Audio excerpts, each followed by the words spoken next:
మిథున రాశి. ఈ రాశి వారి యొక్క గ్రహస్థితి చూసినట్టయితే సూర్యుడు, బుధుడు, రాహు, గురు వీరు వృషభ రాశిలో సంచారం చేస్తుండడం వల్ల అనవసరమైన ఖర్చులు, తర్వాత ఆత్మవిశ్వాసము, కాన్ఫిడెన్స్ అనమాట, అది మీలో లోపించుతుంది. నేను ఎందుకు పనికిరాను, నేనేమీ చెయ్యలేను అని ఒక్కసారిగా మీరు డల్ అయిపోతారనమాట ఈ ప్రభావం వల్ల. అయినప్పటికీ జాగ్రత్తలు తీసుకోండి.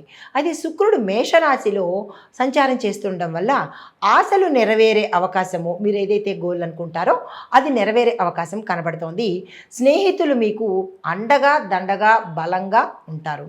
అయితే శని కుంభరాశిలో వక్రగతిలో సంచారం చేస్తూ ఉండడం వల్ల పెద్దల యొక్క సహాయం మీకు ఈ సమయంలో దక్కదనమాట. మీరు ఏది హెల్ప్ అడిగినా వాళ్ళు పోస్ట్పోన్ చేయడమో, ఇష్టం లేక ఇవ్వకపోవడమో, ఇలాంటివన్నీ జరిగే అవకాశం ఉంటుంది. కాబట్టి ఈ వారం రోజులు ఏ పెద్దల్ని మీరు సంప్రదించకండి.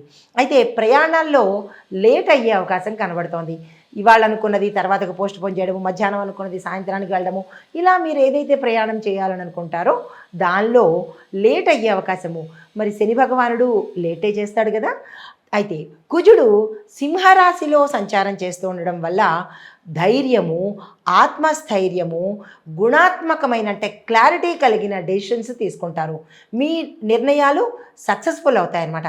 అంటే మీరు అనుకోవచ్చు, ఇందాక అలాగా ఆత్మస్థైర్యం లేదు, డీలా పడిపోతారు అన్నారు, మరి ఇప్పుడు ఎలాగంటే అది కొంత సమయం వరకే ఉంటుంది.